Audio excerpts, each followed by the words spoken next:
Hello, class 10th. How are you? Hope you all are good.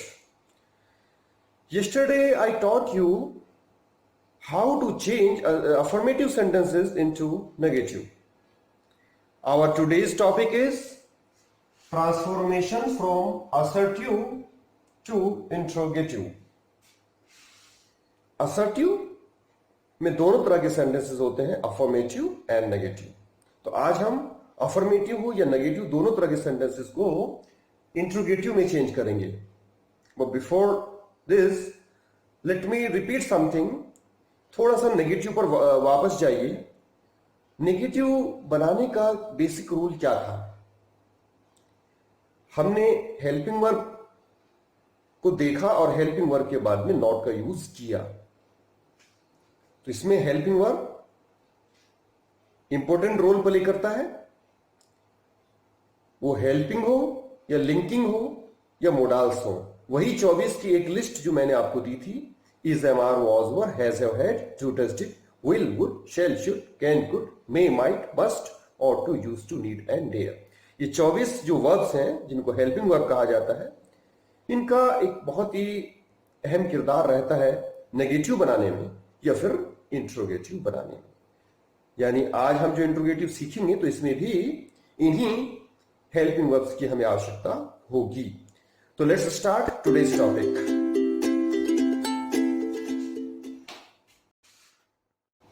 Here is the first sentence, he is in the room. तो इस sentence में आप देखिए is, जो कि एक लिंकिंग वर्ब के रूप में यूज की गई है. ये अगर इसको नेगेटिव बनाते तो हम नॉट इसके बाद लगाते, लेकिन अभी हमें क्या करना है? इंट्रोगेटिव बनाना है.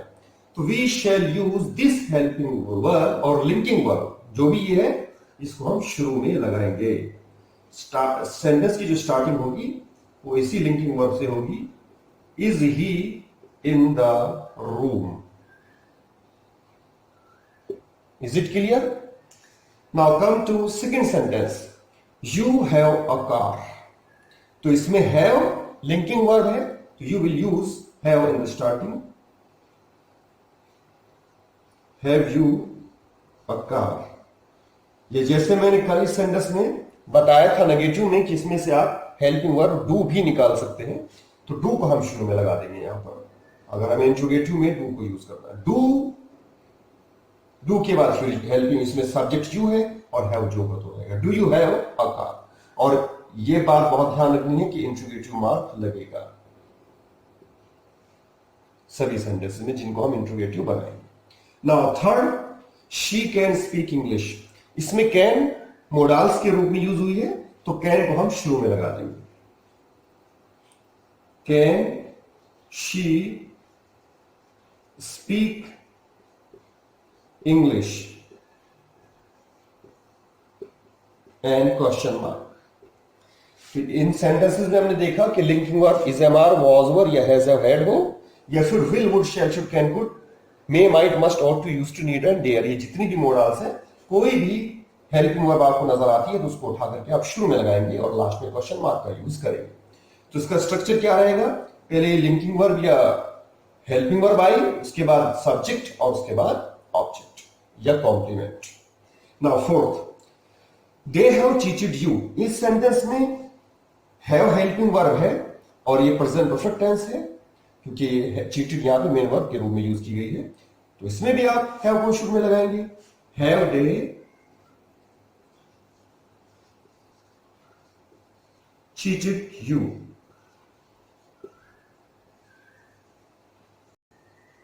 Question mark. In the next sentence, Susan believes in ghost.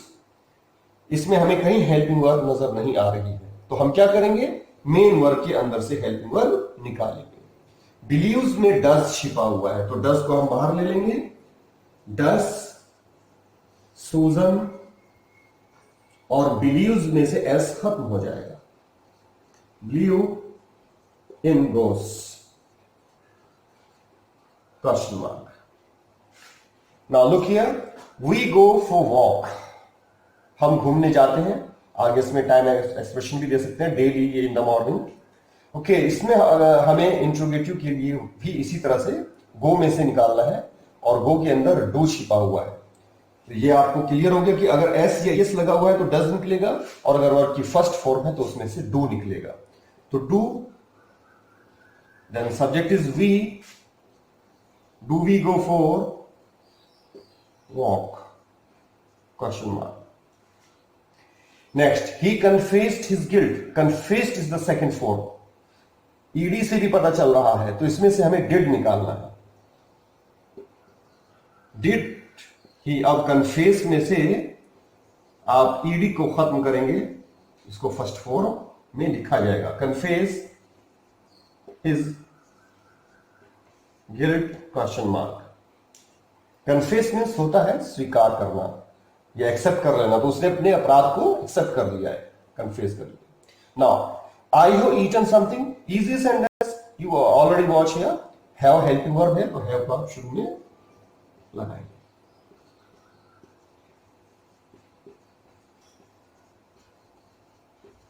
इसमें नेगेटिव में आपने समथिंग को नथिंग किया था, लेकिन यहां आपको ऐसा कुछ नहीं करना, आपको सिर्फ हेल्पिंग वर्ब को शुरू में लगाना है। In the next sentence, he always comes late, तो इसमें कम्स में से डज निकलेगा। डज निकालने के बाद में आप ही लगाएंगे और ही के बाद में ऑलवेज और उसके बाद में लेट। नेगेटिव में आपने ऑलवेज का नेवर किया था, बट यहां हमें इंट्रोगेटिव बनाना है तो हमें हेल्पिंग वर्ब शुरू में लगाना है। Next, the train will have arrive, यहां पर देखिए ये फ्यूचर परफेक्ट टेंस है, विल हैव के बाद थर्ड फॉर्म का यूज हुआ है, तो उसमें डबल हेल्पिंग वर्ब लगी है, यानी विल और हैव। तो मेन यहां पर विल या शैल होती है और है उसके साथ में लगाई जाती है परफेक्ट टेंस में फ्यूचर का। तो हमें पहली हेल्पिंग वर्ब यानी विल को शुरू में लगाना है। विल द ट्रेन, और हैव को हम वहीं रखेंगे जहां पर ये है, उसमें हमें चेंज नहीं करना है। इसमें एक चीज और आपको ध्यान ये रखनी है, हमारा सब्जेक्ट सिंगुलर हो या प्लूरल हो, हैव पर कोई फर्क नहीं पड़ेगा, हैव जो का तो रहेगा। कभी आप सिंगुलर देख करके इसमें इसको हैज कर देना।